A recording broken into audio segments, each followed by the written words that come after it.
Hello, how I all doing today? நீங்கள் எல்லோரும் எப்படி இருக்கிறீங்க? என் பேர் ஜலால். இப்போ எல்லாம் நீங்கள் இந்த கமெண்ட்ஸ் காலத்தில் கேட்கக்கூடிய கொஷின்ஸ்களுக்கு, டவுட்ஸ்களுக்கு நான் வீடியோ மூலமாக ஆன்சர் கொடுத்துக்கிட்டு இருக்கேன். அப்படி போன வீடியோவில் துரைராசா ஜாத்துஷா அப்படிங்கிறவங்க சார் மே அண்ட் மைட் இதுகளுக்கு வாட் ஆர் த டிஃப்ரென்சஸ் அப்படின்னு கேட்டிருந்தாங்க. May and might are modal verbs. நிறைய மாடல் வேர்ப்ஸ் இருக்குது. For example, can, could, shall, should, will, would and must. These are also modal verbs. Modal verbs English கிராமரில் important lesson. It's an important lesson. இதை தெரிஞ்சுக்கிட்டா தான் நீங்கள் English நல்லா பேச முடியும், எழுத முடியும். அதனால் இந்த இம்பார்ட்டண்ட் லெசனை இன்றைக்கி கொஞ்சம் பார்ப்போம். அதில் I am going to deal with only 4 model verbs which are can, could, may and might. இதை பற்றி இன்னைக்குள்ள லெசனில் பார்ப்போம். Let's get started. The first modal verb is can. Can expresses ability, permission or possibility. Abilityனா திறன், permissionனா அனுமதி, possibilityனா சாத்தியம். இதை அந்த can சொல்லும். ஸோ ஃபஸ்ட்டு எபிலிட்டியை பார்ப்போம்.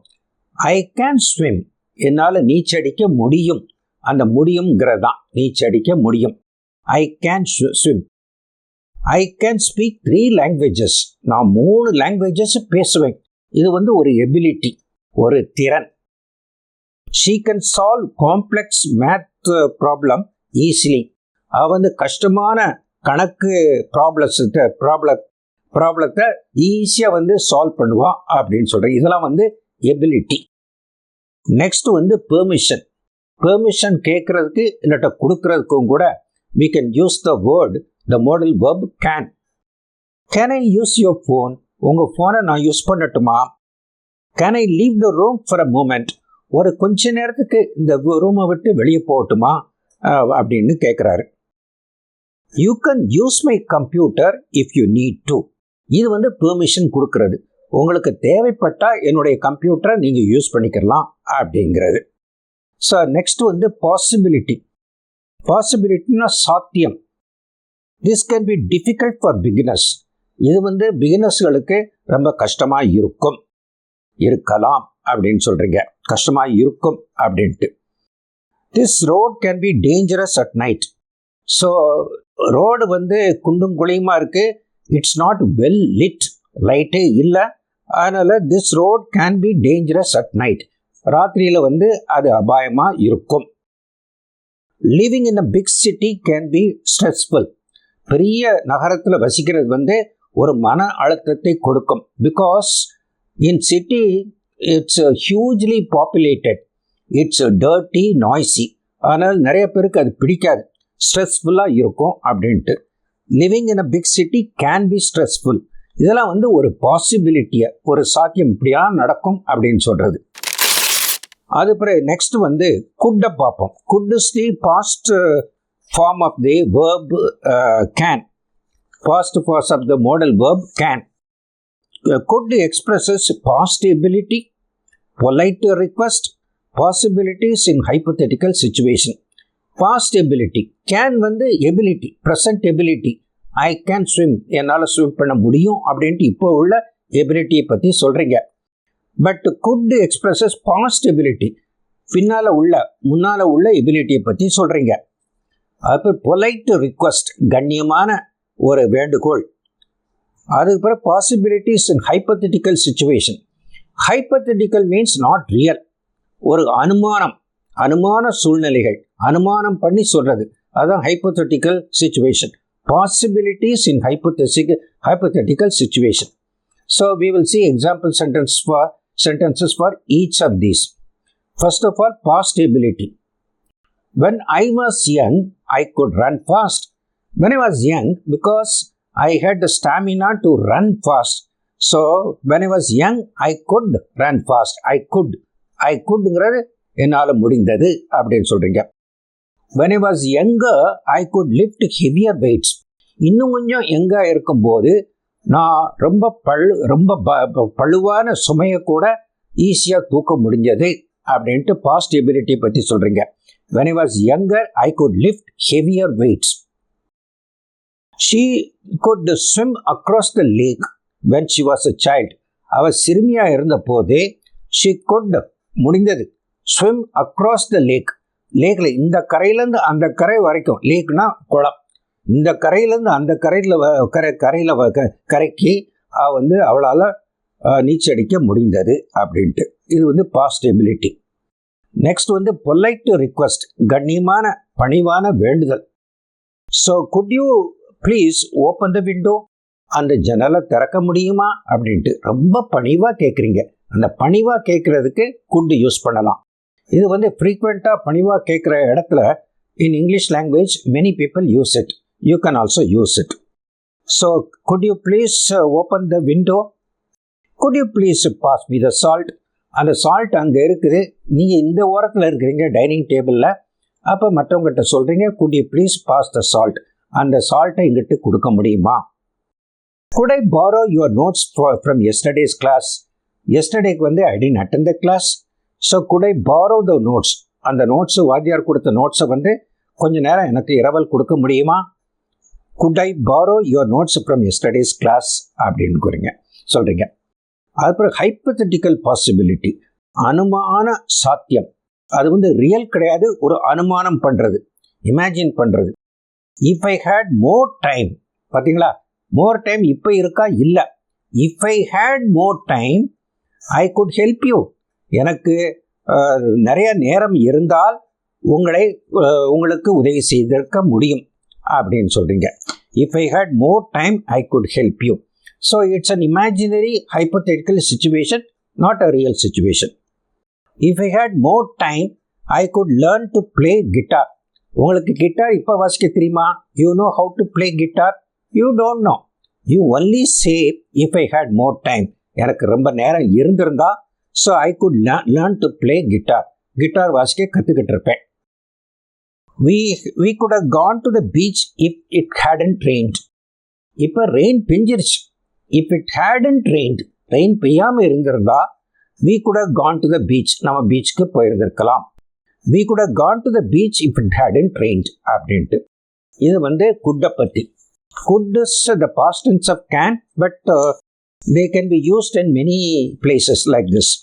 Please try to learn this. So the key differences between can and could are: can is for presentability and informal permission. Can I go now அப்படிங்கிற மாதிரி. So informal permission. While could is used for past ability, polite request. polite requestக்கு அடிக்கடி use பண்ணுறாங்க. polite request and hypothetical situations. இதுதான் இது ரெண்டுக்கும் உள்ள வித்தியாசம். So the next two modal verbs will be dealt with after a short break. இப்போ அவங்க comments காலத்தில் கேட்ட டவுட் என்னென்னா, sir what are the differences between may and might, அதை இப்போ பார்ப்போம். May usage expresses possibility, permission or polite suggestion. Possibility ஒரு சாத்தியத்தை பற்றி பேசுகிறதுக்கு, பெர்மிஷன் ஒரு அனுமதி வாங்கிறதுக்கு கொடுக்கறதுக்கு, ஆர் பொலைட் எக்ஸ்பிரஷன்ஸ் ரொம்ப கண்ணியமான பொலைட் சஜஷன்ஸ்னால் ஒரு பரிந்துரை பண்ணுறது, ஒரு அட்வைஸ் கொடுக்குற மாதிரி, ஒரு ரெக்கமெண்டேஷன் கொடுக்குற மாதிரி. ஸோ பொலைட் சஜஷன்ஸ் அதுக்கும் யூஸ் பண்ணலாம். So let's see one by one. Possibility, she may come to the party, அவள் பார்ட்டிக்கு வரலாம், வர்றதுக்கு சான்ஸ் இருக்குது. She may come to the party. we may go to the park later depending on the weather. வெதரை பொறுத்து, அந்த வானிலை பொறுத்து we may go to the park later, பார்க்குக்கு போகலாம் பின்னால் அப்படின்ட்டு. ஸோ வானிலை நல்லா இருந்துச்சுன்னா நம்ம போவோம் அப்படின்ட்டு. So there is a possibility. The meeting may start early, so be on time. Meeting சீக்கிரம் நடக்கிறதுக்கு சான்ஸ் இருக்குது, ஸோ சீக்கிரம் வா. The meeting may start early, so be on time. சரியான நேரத்துக்கு வா அப்படின்ட்டு. நெக்ஸ்ட் பெர்மிஷன் கொடுக்குறது. இதை சாதாரணமாக எல்லாமே யூஸ் பண்ணுறாங்க. மே ஐ லீவ் ஏர்லி டுடே, நான் சீக்கிரமாக போகலாமா இன்னைக்கு. மே ஐ டேக் திஸ் சேர், இந்த சேரை எடுத்துக்கிறலாமா. You may enter the room now, இது பெர்மிஷன் கொடுக்கறது. நீங்கள் ரூமுக்கு இப்போ வரலாம், you may enter the room now அப்படின்னு சொல்கிறது. பொலைட் சஜஷன்ஸ் கூட இதை யூஸ் பண்ணலாம். You may want to review your notes. உங்கள் நோட்ஸை வந்து நீங்கள் திருப்பி ரிவ்யூ பண்ணலாமா, மீண்டும் பரிசீலிக்கலாமே அப்படின்னு சொல்கிறாங்க. You may want to review. So this is a suggestion, some sort of a recommendation to you to review your notes. So you may want to review your notes அப்படின்னு கேட்குறாங்க. You may want to double check the information. இன்ஃபர்மேஷன்னா தகவல், double check பண்ணணும் அப்படின்ட்டு you may want to நீங்கள் விரும்பலாமே அப்படின்ட்டு you may want to double check the information அப்படின்னு சொல்கிறாங்க. ஒரு சஜஷன் கொடுக்குறாங்க, டபுள் செக் பண்ணுங்க please, double check the information சொல்கிறது போல you may want to double check the information அப்படின்னு சொல்கிறாங்க. You may like the new restaurant in down. So restaurant எங்கே போகலாம் அப்படின்ட்டு கேட்குறாரு ஒருத்தர். அப்போ உங்கள் சஜஷன் கொடுக்குறீங்க. ஒரு நியூ ரெஸ்டாரண்ட் இருக்குது, you may like the new restaurant in down. அந்த ரெஸ்டாரண்ட்டை உங்களுக்கு நீங்கள் விருப்பப்படலாம் அப்படின்ட்டு ஒரு சஜஷன் மாதிரி சொல்கிறீங்க. So for suggestion also you can use the model verb may. Now we will see might. Might வந்து யூசேஜ் என்னன்னா expresses a lower degree of possibility. may வந்து பாசிபிலிட்டியை பற்றி சொல்கிறது. அவன் வரலாம், நான் இன்னைக்கு சாயங்காலம் வரலாம், அவன் வரலாம் அப்படின்னு சொல்கிறீங்க.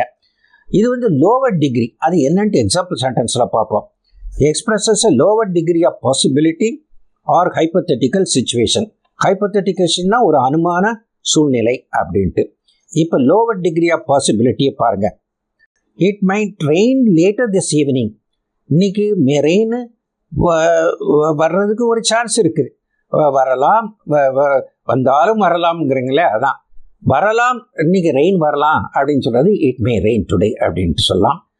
It might rain later this ஈவினிங்னு வந்தாலும் வரலாம், இன்னைக்கு ஈவினிங் வந்தாலும் வரலாம் அப்படின்ட்டு கொஞ்சம் அதை விட சந்தேகமாக சொல்கிறீங்க, ஷுவராக சொல்லலை. அதனால தான் மைட் யூஸ் பண்ணுங்க. மேக்கும் மைட்டுக்கும் என்னென்னா, மைட்டு மோரலஸ் சர்டன், அநேகமாக நடக்கக்கூடியது. He may come to the party later, அப்படியா வருவாருன்ட்டு. வந்து he might come to the party லேட்டர்னா அவர் வந்தாலும் வரலாம் அப்படின்ட்டு ஒரு சந்தேகமாக சொல்கிறீங்க. ஸோ மைட்டுங்கிறது வந்து not so sure like me. It might rain later this evening அப்படின்னு சொல்கிறீங்க. She might visit us next week. அவள் வந்து அடுத்த வாரம் வந்தாலும் வரலாம். But she hasn't decided yet. இன்னும் அவள் முடிவாக்கலை, இன்னும் அவள் முடிவு செய்யலை. அதனால் she might visit us next week. She might அப்படின்ட்டு ஒரு சந்தேகமாக சொல்கிறீங்க. It might rain heavily tomorrow, so be prepared. நாளைக்கு மழை வர்றதுக்கு ஒரு சான்ஸ் இருக்குது, மழை பெய்யறதுக்கு வாய்ப்பு இருக்குது. மழை பெஞ்சாலும் பெய்யலாம். அதனால் ஸோ பி ப்ரிப்பேர்ட், அதனால் ப்ரிப்பேர்டாக இருங்க அப்படின்ட்டு சொல்கிறாங்க. நெக்ஸ்ட் வந்து hypothetical situation. Hypothetical situation, again I'm telling you, it's not a real situation. அது வந்து ஒரு இமேஜினரி சிச்சுவேஷன், ஒரு அனுமான சூழ்நிலை. அதுக்கு தான் ஹைப்போதெட்டிக்கல் சிச்சுவேஷன். அதுக்கு எக்ஸாம்பிள் சென்டென்சஸ் பார்ப்போம். இஃப் ஐ ஹேட் நோன், எனக்கு தெரிஞ்சிருந்துச்சுன்னா, I might have told you, நான் உங்களுக்கு கூட சொல்லியிருப்பேன். எனக்கு தெரியுமா, தெரியாது. So if I had known, எனக்கு தெரிந்திருந்தால், I might have told you, நான் சொல்லியிருப்பேன் அப்படின்ட்டு. So if I had known, I might have told you. If I had studied harder, I might have passed the examination. Reality என்ன, நீங்கள் fail ஆகிட்டீங்க, ஏன்னா நீங்கள் நல்லா கஷ்டப்பட்டு படிக்கலை. ஸோ நீங்கள் இப்போ சொல்கிறீங்க if I had studied harder, நான் ரொம்ப ஹார்டாக படிச்சிருந்தால் அப்படின்ட்டு ஒரு ஹைப்போதெட்டிக்கலாக அனுமானித்து சொல்கிறீங்க. If I had studied harder, I might have pass the examination, நான் பாஸ் பண்ணியிருக்கலாம் அப்படின்ட்டு. ஸோ மைட் ஹவ் பாஸ் எக்ஸாமில் உறுதி இல்லை. If I had studied harder, I might have pass the examination அப்படின்ட்டு. You might want to think twice before making the decision. இது வந்து ஒரு ஹைப்போதெட்டிக்கலாக சொல்கிறது தான். ஸோ டெசிஷன் எடுத்துட்டீங்க, நீங்கள் வந்து ஒரு தடவைக்கு 2 தடவை யோசிக்கலை. அதனால் you might want to think twice before making the decision. அந்த டெசிஷன் எடுக்கிறதுக்கு முன்னாடி 2 தடவை யோசித்திருக்கலாம் அப்படின்னு சொல்கிறீங்க. இதுதான் மைட்டை பற்றி உள்ளது. So the key differences between may and might, அதை பார்ப்போம். May suggest higher likelihood. நடக்கிறதுக்கு ஒரு சான்ஸ் இருக்குது. May suggest higher likelihood, higher லெவலில் இருக்குது தேன் மைட் வந்து லோவர் லெவலில் இருக்குது. நடக்கிறதுக்கு சான்ஸ் இருக்குது. மேனா நடக்கலாம் அப்படின்னு சொல்கிறீங்க, மைட்டுனா நடந்தாலும் நடக்கலாம் அப்படின்னு சொல்கிறீங்க. So May suggest higher likelihood than might and it's used for formal permissions and it's also used for formal permissions. May come in sir அப்படின்னு சொல்கிறீங்க, ஃபார்மலாக பெர்மிஷன் கேட்டு போகிறீங்க. while might indicates something less certain, அவ்வளோ உறுதி இல்லை, and is commonly used in hypothetical situations. அதாவது அனுமான சூழ்நிலை. If I had known I might told யூன்னு சொல்கிறீங்களா, அனுமானிச்சு சொல்கிறது, அதுக்கு வந்து மைட்டு யூஸ் பண்ணலாம் அப்படின்ட்டு. இப்போ தமிழில் சில சென்டென்சஸ் சொல்கிறேன், then it might be easier for you to understand. So sir நான் உள்ளே வரலாமா? மே கமின் ப்ளீஸ், நான் உள்ளே வரலாமா? மே கமின் ப்ளீஸ் ஃபார்மலாக பெர்மிஷன் கேட்குறது. விலையை கொஞ்சம் குறைக்க முடியுமா? Can you reduce the price அப்படின்னு கேட்குறீங்க. இது வந்து ரிக்வஸ்ட்டு, ஒரு பெர்மிஷன் கேட்குறீங்க மாதிரி கேட்குறீங்க. கேன் யூ ஃபார்மலாக இன்ஃபார்மலாக கேட்குறீங்க. ஸோ ஃபார்மலாக கேட்குறதுக்கு மே போட்டு ஃபார்மலாக இருக்கும், இல்லாட்டா குட்டு போட்டாலும் ஃபார்மலாக இருக்கும். So can you reduce the ப்ரைஸ்னு கடையில் காய்கறி கடையில் சில இன்னும் கொஞ்சம் இப்போ விலையை குறைச்சி போட முடியுமா அப்படின்னு கேட்குறீங்களா, அதுதான் can you reduce the price. எனக்கு கொஞ்சம் பணம் கடன் கொடுக்க முடியுமா, இது கொஞ்சம் ஃபார்மலாக இருக்குது. கடன் கேட்குறது வந்து காய்கறி வாங்குற மாதிரி கிடையாது, கொஞ்சம் ரிக்வஸ்ட் பண்ணி கேட்கணும் இல்லையா. அதனால் could you lend me some money, could you அப்படிங்கிறது ரொம்ப பணிவாக கேட்குறது. Could you lend me some money அப்படின்னு பணிவாக கேட்குறீங்க. ஏன்னா வாங்க போகிறதோ கடன், உங்களுக்கு ரைட்டு கிடையாது. அதனால் you have to request politely. So could you lend me some money அப்படின்னு கேட்குறீங்க. அவன் இன்று வந்தாலும் வருவான் அப்படிங்கிறதுக்கு ஹீ மைட் கம் டுடே, அவன் இன்னைக்கு வந்தாலும் வருவான். நாட் ஷுர், அவன் இன்று வரலாம், வர வாய்ப்பு இருக்குது, அவன் வரலாம், நான் ஈவினிங் வரலாம், அதுக்கு ஹீ மே கம் டுடே அப்படின்ட்டு. So these are the differences. So I hope you found it easy to follow my teaching, and if you like the way I teach you, please click the like button and share this video among your friends. And to watch similar educational informative videos, please click the subscribe button to subscribe to my channel. Thank you very much and bye bye, and see you in the next video.